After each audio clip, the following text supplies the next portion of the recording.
राजद गठबंधन में आप महागठबंधन के सिपाही हैं आप लोग। पूर्व में आरजेडी का भी आप कार्यकर्ता रहे हैं। अभी वर्तमान में पप्पू यादव जब कांग्रेस में हैं तो आप लोग कांग्रेसी हो गए। लेकिन एक आरोप आप लोगों पर लगता है कि जब लालू यादव सरकार में थे तो जंगल राज की परिभाषा दी जाती है। क्या कहेंगे, जंगल राज क्या था उस समय? आखिर लोग जंगल राज क्यों कहते हैं? ऐसे बीजेपी के में रह कर करके और ये काम करके बिहार को बदनाम करने की कोशिश करते हैं। आज जो है से इन लोग को वॉशिंग मशीन में धुल करके इन लोग जो है संत बने हुए हैं। और आज इन लोगों को कहा जाता है बाहुबली है, इन लोग को नहीं कहा जाता है कि अपराधी है। आज रितलाल यादव आरजेडी से चुनाव लड़ रहे हैं, उनको मीडिया घोषित करता है कि अपराधी है। और क्या आनंद मोहन चुनाव लड़ रहे हैं, उनके पुत्र लड़ रहे हैं, आनंद सिंह चुनाव लड़ रहे हैं, उन लोगों को बाहुबली के नाम कहा जाता है।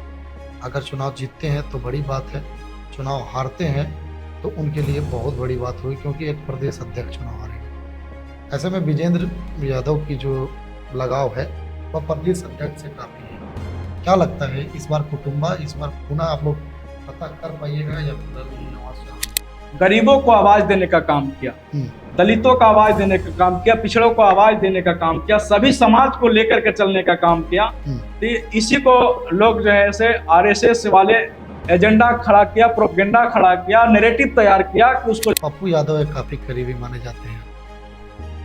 कैसे उनके करीब चले गए? जी नमस्कार, मैं चित्रंजन कुमार और आप देख रहे हैं सीपीओ न्यूज। देखिए आज हमारे स्टूडियो में खास मेहमान हैं, युवा हैं, ओजस्वी हैं और काफ़ी चर्चित भी हैं। औरंगाबाद के सबसे दक्षिणी इलाका में कहे जाने वाला देव प्रखंड के बालूगंज दुलारे पंचायत के मुखिया और पैक्स अध्यक्ष। दूसरी बार इन्होंने पैक्स का जो निर्वाचन हुआ उसमें इन्होंने चुनाव लड़ा और दूसरी बार भी अप्रत्याशित मत से चुनाव जीते। आज हम इनसे चर्चा करेंगे क्योंकि बिहार में चुनाव है और आंदोलन से उत्पन्न लेने वाले व्यक्ति मेरे साथ हैं विजेंद्र यादव जी। सबसे पहले विजेंद्र जी, आपको हमारे चैनल में स्वागत है। धन्यवाद। सबसे पहला सवाल है विजेंद्र जी, आप आंदोलन से उभरे हुए नेता है, छात्र की राजनीति करते थे और बाद में आपने अपने क्षेत्र से चुनाव लड़ा। लोगों ने आपको पैक्स अध्यक्ष, किसानों का नेता चुन लिया। आखिर अचानक से ये मोड़ कहाँ से आपने लिया? आप तो छात्र की राजनीति करते थे, छात्रों की आवाज़ बनते थे कॉलेज में, लेकिन अचानक से अपने क्षेत्र लौटे और क्षेत्र में जाकर के आप किसानों के लिए बात करने लगे और किसानों के लिए चुनाव लड़े और पैक्स अध्यक्ष चुनाव जीत गए। कहाँ से ये सब चीज़ें उत्पन्न होने लगी हो गई? सबसे पहले आपका चैनल को मैं धन्यवाद देता हूँ कि आपने कहा कि कहाँ से ये चीज़ सोचा। हमने छात्र राजनीति की शुरुआत किया था। सबसे पहले मैं छात्र राजद से और सिन्हा कॉलेज से चुनाव लड़े। तो चुनाव में हम लोग को सफलता तो नहीं मिल सकी। हम लोग एक सीट पर जीत सके थे। उस समय पहली बार राष्ट्रीय जनता दल छात्र राजद से चुनाव हुआ था। औरंगाबाद जिला में रवि भैया इसका नेतृत्व कर रहे थे। उन्होंने हम लोगों को लड़ाने का काम किया। उस बीच में हम लोग के एक साथी सुरेंद्र जी थे, वो हम लोग की दुनिया में भी नहीं रहे। उन्होंने सबसे पहले कदम रखा था छात्र जीवन में, वार्ड पार्षद के चुनाव लड़ा। उसके बाद हुआ कि भाई अब जो भी लोग छात्र राजनीति कर रहे हैं, कहीं ना कहीं से लोग अपनी किस्मत आजमा रहे थे। तो हमारे पंचायत के लोगों को था कि आप यहाँ से आकर के पैक्स के चुनाव लड़े। तो वहाँ हमारे लोग जो थे, हमारे जो शुभचिंतक थे, उन लोगों को कहना था कि आप पैक्स के चुनाव लड़े। तो हमने पैक्स का अपना नामांकन 2019 में भरा और वहाँ के जनता हमें अपार समर्थन देकर के चुनाव जिताने का काम। पैक्स चुनाव कहा जाता है कि सुलझे हुए व्यक्ति के लिए होता है, और कोऑपरेटिव जो होता है वह काफ़ी पेचीदा होता है। कैसे आप कोऑपरेटिव को समझ गए थे? क्योंकि बहुत लोग कोऑपरेटिव को जानते नहीं हैं और आपने उस उम्र में कोऑपरेटिव का चुनाव लड़ा और जीत गया। जैसे हम लोग एक किसान परिवार से हम आते हैं और निश्चित तौर पर जो किसानों की जो परेशानियां होती हैं वो जो गांव में रहते हैं उससे बेहतर कोई नहीं जान सकता है। तो निश्चित तौर पर किसानों को जो समस्या थी वो हमें रग रग में भरा था और किसान के जो मूलभूत सुविधा की आवश्यकता था उसको देखते हुए हमें लगा कि इस चीज़ों को यहाँ करने की आवश्यकता थी। वो उस चीज़ को मैंने सबसे पहली प्राथमिकता में दे करके और चुनाव लड़ा और चुनाव जीते। उस पर मैं पहल किया। पैक्स अध्यक्ष चुनाव जीत गया। उसके बाद फिर पुनः आपने पंचायती चुनाव लड़ा और काफ़ी चर्चित चेहरा थे उस समय विकास यादव, उन वे प्रतिनिधि थे मुखिया के, और उनको चुनाव आपने हरा दिया। उनके खिलाफ चुनाव लड़े पहले और उनको चुनाव हरा दिया। फिर आप पैक्स का चुनाव लड़े, पैक्स चुनाव लड़ने के बाद मुखिया चुनाव लड़ने के लिए कहाँ से सोच लिए? मुखिया चुनाव लड़ने के लिए हमारे पंचायत के लोग ही, हमारे शुभचिंतक ही इस बात को कहे कि आप बगल के पंचायत बेहनी में जोगिंदर यादव मुखिया और पैक्स दोनों थे, तो वहाँ भी लोगों को कहना था कि आप निश्चित तौर पर आप मुखिया का चुनाव लड़े, और यहाँ के लोग इसकी डिमांड थी दुलारे में कि मुखिया का चुनाव लड़े। जो हालात थी उस समय, उस हालात को मैं देखते हुए वहाँ पे चुनाव लड़ने के लिए मैं हामी भर दिया और चुनाव लड़ा वहाँ पे। और दुलारे पंचायत के लोगों ने मुझे दूसरी बार मुखिया के चुनाव में अपार जन समर्थन के साथ हमें चुनाव जिताने का काम किए थे। मुखिया जीत गए जी।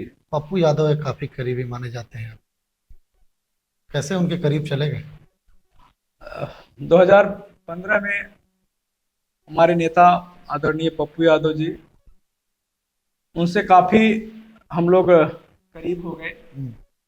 नेताजी का जब पदयात्रा था अंबा से लेकर के गया उत्तर कोयल नहर मामला में, तो उसमें हम साथ चल रहे थे। तो नेताजी के साथ एक लगाव, एक व्यक्तिगत लगाव, उनसे साथ जुड़ने का जो रहा, उसी बीच में हम उनके साथ चले गए। और पप्पू यादव जी लगातार हमें राजनीतिक दृष्टिकोण से पार्टी के अपने, जब पार्टी उन्होंने गठन किया तो उसमें हमें छात्र के जिला अध्यक्ष बनाने का काम किए, तो उनसे लगातार हम प्रेरित होकर के उनके कार्य को देखते हुए समाज में जो उनका एक अलग पहचान देने का काम किए थे, सभी जात धर्म को जोड़ने का काम किए थे, उनका जो सेवा भाव था उसको देखते हुए मैं पप्पू यादव जी के साथ। पप्पू यादव से जुड़े, पप्पू यादव काफी समाजवादी, सामाजिक व्यक्ति हैं, सबकी सेवा करते हैं। निजी तौर पर और सामाजिक तौर पर आपको पप्पू यादव से कितना लाभ हुआ?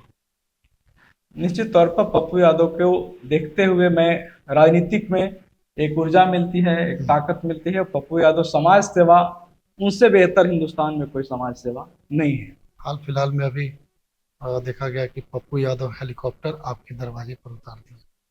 निश्चित तौर पर हमारे नेता, एक एक कार्यकर्ता, बिहार के जितने भी उनके शुभचिंतक हैं, चाहे शुभचिंतक ना भी हो, यदि बिहार में कोई पीड़ित आवाज लगा रहा है कि पप्पू यादव यदि आएंगे तो हमें न्याय मिलेगा, तो निश्चित तौर पर पप्पू यादव हेलीकॉप्टर की आवश्यकता पड़े तो हेलीकॉप्टर, यदि उनको किसी व्यक्ति को यदि पैसा की जरूरत पड़े तो पैसा, किसी को जो चीज की आवश्यकता पड़े यदि पप्पू यादव से होने लायक होता है तो पप्पू यादव हर समय उन लोगों को मदद करने का काम करते हैं। आते हैं विधानसभा चुनाव पर। अभी चुनाव चल रहा है और काफी गर्मजोशी के साथ प्रत्याशी जो हैं वह मैदान में है।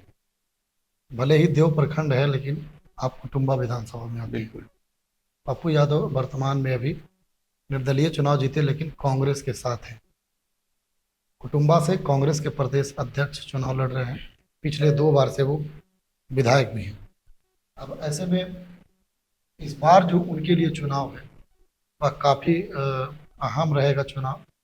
अगर चुनाव जीतते हैं तो बड़ी बात है, चुनाव हारते हैं तो उनके लिए बहुत बड़ी बात होगी क्योंकि एक प्रदेश अध्यक्ष चुनाव हारेगा।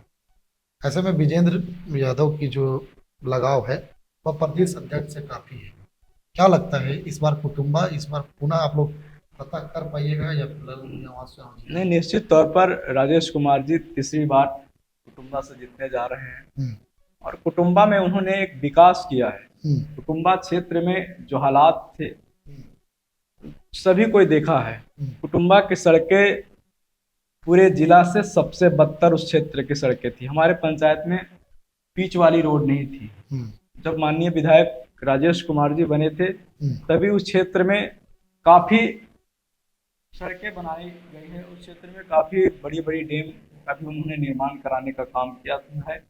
और यदि लोग विकास को देखेंगे तो निश्चित तौर पर राजेश कुमार को तीसरी बार जिताएंगे। बिल्कुल जिताएंगे। दूसरी तरफ ललन भुइयां है, पूर्व विधायक हैं और कहा जाता है उन्हें कि लोग कहते हैं कि जमीन से जुड़े हुए रहते हैं, लेकिन आपके जो नेताजी हैं, विधायक जी जो हैं, वह लोगों से मुलाकात नहीं करते हैं, ऐसा आरोप क्षेत्र में लगता है। जब हम लोग कवरेज करने के लिए क्षेत्र में निकलते हैं तो लोगों का कहना है कि वो ज़्यादातर पटना रहते हैं और लोगों से कम मुलाकात करते हैं। लेकिन दूसरी तरफ ललन भुइयां जो हैं वह लोगों के बीच में रहते हैं, हटे हाल में रहते हैं, लोगों के बीच में हमेशा रहते हैं।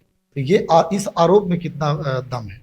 देखिए, ये आरोप जो है लोगों को, पब्लिक को तो कहना है, पब्लिक को बात तो सुनना पड़ेगा। पर जो आरोप लगा रहे हैं, निश्चित तौर पर राजेश राम जी अभी बिहार के कांग्रेस पार्टी के प्रदेश अध्यक्ष हैं, उनके ऊपर जिम्मेवारी बढ़ी है, तो थोड़ा क्षेत्र में आना जाना कम हुआ है, मैं भी मानता हूं। पर नेता को देखना पड़ेगा, पब्लिक को समझना पड़ेगा कि हमारे नेता इस क्षेत्र के काफी बड़े ओहदे पर बैठे हैं, प्रदेश अध्यक्ष के पद पर बैठे हैं, तब इस क्षेत्र को यदि विकास के उम्मीद लगाए बैठे हैं क्षेत्र के लोग, तो निश्चित तौर पर राजेश कुमार को जिताएं, तभी कुटुंबा क्षेत्र वासियों के लिए एक बड़े तोहफा के रूप में होगा। क्योंकि राजेश कुमार यदि जीतते हैं इस तीसरी बार, तो निश्चित तौर पर महागठबंधन की सरकार बनने जा रही है। महागठबंधन की सरकार में अहम मंत्रालय इनको मिलेगी, ये सारे लोगों को उम्मीद है, क्योंकि एक दलित परिवार से आते हैं, काफी इन्होंने अपने समाज में, अपने महागठबंधन के हित में इन्होंने काम लगातार किया है। तो हमें काफी उम्मीद है कि कुटुंबा क्षेत्र के लोग इस बार तीसरी बार हैट्रिक लगाने में कोई कोर कसर नहीं छोड़ेगी, कोई कोर कसर नहीं छोड़ेगी। राजद गठबंधन में है आप लोग, महागठबंधन के सिपाही हैं आप लोग, पूर्व में आरजेडी का भी आप कार्यकर्ता रहे हैं, अभी वर्तमान में पप्पू यादव जब कांग्रेस में है तो आप लोग कांग्रेसी हो गए।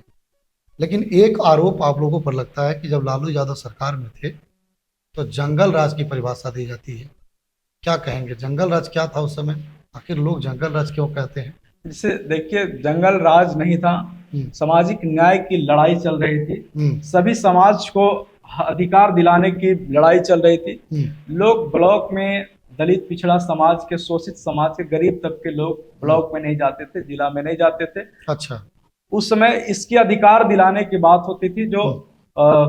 जो सामंतवाद विचारधारा के लोग थे, जो गरीबों को हर समय कुचलने की कोशिश करते थे, उस समय जो लालू यादव की सरकार थी, वैसे लोगों को अधिकार दिलाने के लिए उन्होंने प्रयास कर रहे थे और वहां तक उन लोगों को आगे लाने की कोशिश हो रही थी। उसी लड़ाई को जो आज के जो भारतीय जनता पार्टी है, उस समय के समय को उस जंगल राज कहा, मगर वो सामाजिक न्याय की लड़ाई थी। और सामाजिक न्याय में लड़ाई में कोई किसी का हत्या अति नहीं हो रही थी। उस समय हो रहा था कि दलित कैसे विधायक बनेगा, दलित कैसे सांसद बनेगा, दलित के लोग कैसे शिक्षित होंगे, दलित कैसे, पिछड़ा का बच्चा कैसे बीडीओ बनेगा, कैसे सीईओ बनेगा।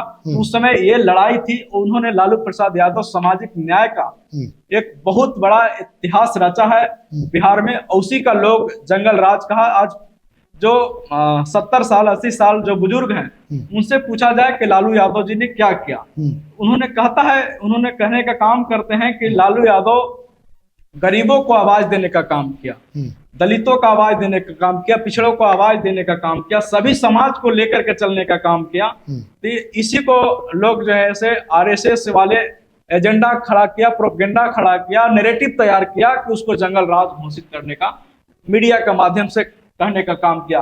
आज तो सबसे ज्यादा हत्या के मामला में बिहार नंबर 1 पर, अपहरण के मामला में बिहार नंबर 1 पर, बेरोजगारी के मामला में नंबर 1 पर, बलात्कार के मामला में बिहार नंबर 1 पर। तो महाजंगल राज तो यहाँ पर रोकेंगे। आप कहते हैं कि अभी है वर्तमान में, लेकिन अपराधी अगर अपराध की घटना को अंजाम देते हैं, तो जैसा कि सत्ता पक्ष के लोग कहते हैं कि अपराधी सलाखों के पीछे तुरंत चले जाते हैं। लेकिन उस समय जब लालू यादव का शासनकाल था तो चिकित्सक को अपहरण कर लिया जाता था, ठेकेदारों को अपहरण कर लिया जाता था, और बड़े बड़े लोगों को अपहरण कर ली जाती थी, और लालू यादव के आवाज से ये सब हैंडल होता था। लेकिन अब जो अपराध होती है तो अपराधी सलाखों के पीछे तुरंत जाते हैं। उस समय अपराधी अपराध करके खुलेआम घूरते थे। यह आरोप आप लोगों पर लगता है? नहीं, देखिए, उस समय भी जो लोग करते थे वही लोग आज भाजपा के संरक्षण में है, जदयू पार्टी के संरक्षक में है। आनंद मोहन उन्हीं का पार्टी के नेता है, इसका पूरा प्रोपेगेंडा खड़ा करने वाले आनंद मोहन है, आनंद सिंह है, जितने भी बाहुबली हैं अत्यधिक, जो आज बीजेपी और जदयू को संरक्षण दे रखी है। अच्छा। वही लोग ये काम करते थे। पार्टी को आज जो है से बीजेपी के में रह कर करके और ये काम करके बिहार को बदनाम करने की कोशिश करते हैं। आज जो है से ये लोग को वॉशिंग मशीन में धुल करके इन लोग जो है से संत बने हुए हैं। और आज इन लोगों को कहा जाता है बाहुबली है, इन लोग को नहीं कहा जाता है कि अपराधी है। आज रितलाल यादव आरजेडी से चुनाव लड़ रहे हैं, उनको मीडिया घोषित करता है कि अपराधी है। तो क्या आनंद मोहन चुनाव लड़ रहे हैं, उनके पुत्र लड़ रहे हैं, आनंद सिंह चुनाव लड़ रहे हैं, उन लोगों को बाहुबली के नाम कहा जाता है। बाहुबली क्या होता है, उसको कहिए कि वो भी अपराधी चुनाव लड़ रहा है। चलिए आते हैं अब औरंगाबाद पर। औरंगाबाद में 6 विधानसभा सीट, 3 विधायक जो जीते हुए थे आरजेडी के, उनका टिकट इस बार काट दिया गया। क्या कहेंगे, उसका खामियाजा इस बार आप लोग भुगतिएगा या फिर कोई और समीकरण के तहत टिकट काट दिया गया? नहीं, जब जो विधायक को टिकट काटा गया है, हम्म, जब अभी तक कोई उन लोग कोई प्रतिक्रिया नहीं देने का काम किया, उन लोग महागठबंधन के साथ हैं, तो कोई खमियाजा भुगतने की जरूरत नहीं है। जो नए लोग हैं पार्टी में जो काम करते हैं, हम्म, उन लोग को सम्मान मिलना चाहिए और पार्टी को हित में ही होगा। सामाजिक न्याय को देखते हुए महागठबंधन में जो निर्णय लिया गया है, सभी समाज को हम्म, एक साथ लेकर के चलने का काम हर समय महागठबंधन करती है। उस दिशा में महागठबंधन एक कदम आगे बढ़ा है, तो निश्चित तौर पर उससे कोई नुकसान नहीं है, उससे फायदा होने का काम है। नबीनगर सीट काफी हॉट सीट माना जा रहा है, क्योंकि वहां से जो आनंद मोहन है, उनके बेटा चेतन आनंद पूर्व में राजद के विधायक थे, राजद की सीट से उन्होंने चुनाव लड़ा था, बगावत करके फ्लोर टेस्ट में उन्होंने जदयू को समर्थन दिया था। अब उन्हें जदयू जो है वह नबीनगर से चुनाव लड़ा रही है। तो दूसरे तरफ एक आप ही के सहयोगी साथी हैं, मुखिया हैं अमोद चंद्रवंशी, वो चुनाव लड़ रहे हैं। क्या लगता है वहाँ कितना चुनौती है आप लोगों को? औरंगाबाद में 6 के 6 विधानसभा हम लोग चुनाव जीतने जा रहे हैं। अमोद चंद्रवंशी औरंगाबाद जिला में सबसे अत्यधिक मतों से चुनाव जीतने जा रहे हैं और कोई वहां चुनौती नहीं है। चुनौती लोगों को लग रहा है कि आनंद मोहन बड़े नाम है, आनंद मोहन को वहां पता चल रहा है, लोग उसका विरोध सामने देखने को भी मिल रहा है कि नीतीश कुमार जी जो कार्यकाल रहा है उस कार्यकाल को सब लोगों ने देखा है। और आनंद मोहन आरजेडी के एक भगोड़ा व्यक्ति हैं, उनका पुत्र जो है से आरजेडी से विधायक रह कर करके और पार्टी में धोखा दिया, पार्टी को खंजर घोंपने का काम किया है। तो निश्चित तौर पर जो सामाजिक न्याय पर विश्वास रखते हैं वैसे लोगों को कभी नबीनगर की जनता कभी वोट नहीं देने का काम करेंगे। और नबीनगर के जो धरती है और नबीनगर और बारून जो दोनों प्रखंड के जो विधानसभा है वो निश्चित तौर पर हर समय ऐसे लोगों को साइड करने का काम किया है और नबीनगर जो बाहरी क्षेत्र को इस तरह के वहां पे जिताने का काम कभी नहीं लोग करेंगे। क्योंकि एक कहां करके जहां आपने शिवहर सीट छोड़ करके और आए हैं नबीनगर, वहां क्यों नहीं लड़े? वहां के लोग तो बुला रहे थे कि आप आइए। जो वहां के लोगों को जो वोट दिए थे वैसे लोगों को वहां धोखा देकर के आप नबीनगर अपनाने का काम कर रहे हैं। तो नबीनगर कभी आपको मौका नहीं देगा। नबीनगर के लोग एकजुट हैं। नबीनगर में लहर बह चुका है कि इस बार अमोद चंद्रवंशी भारी वोट से जीतने जा रहे हैं, भारी वोट से। चलिए देखिए, ये थे हमारे साथ विजेंद्र कुमार यादव, जो काफ़ी युवा हैं, जो झाड़ू हैं, समाज सेवी हैं और दुलारे पंचायत के मुखिया और पैक्स अध्यक्ष दोनों हैं। अभी हाल फिलहाल में इनके घर पर तेजस्वी पप्पू यादव ने हेलीकॉप्टर उतारा और इनके घर पर एक निजी कार्यक्रम में शामिल होने आए। कई बातें इन्होंने किया हमारे साथ। औरंगाबाद के 6 सीटों पर भी चर्चा हुई, नबीनगर की सीटों पर चर्चा हुई। कांग्रेस के प्रदेश अध्यक्ष जो इनके ही क्षेत्र के विधायक हैं फिर पुनः चुनाव लड़ रहे हैं। इनका साफ कहना है कि एक दलित का बेटा अगर पुनः विधायक बनता है, तीसरी बार अगर विधायक बनते हैं तो उन्हें बड़ा मंत्रालय दिया जाएगा और क्षेत्र को एक मंत्री मिलेगा। ये तो आने वाला वक्त बताएगा कि मतदाताओं का मूड किस ओर जाता है और वो किसको मतदान करते हैं। ये तो 14 तारीख को ही पता चल पाएगा। लेकिन अभी गर्भ में है यह सवाल का जवाब हम जानेंगे 14 तारीख को ही। फिर मिलेंगे, देखते रहें सी न्यूज़।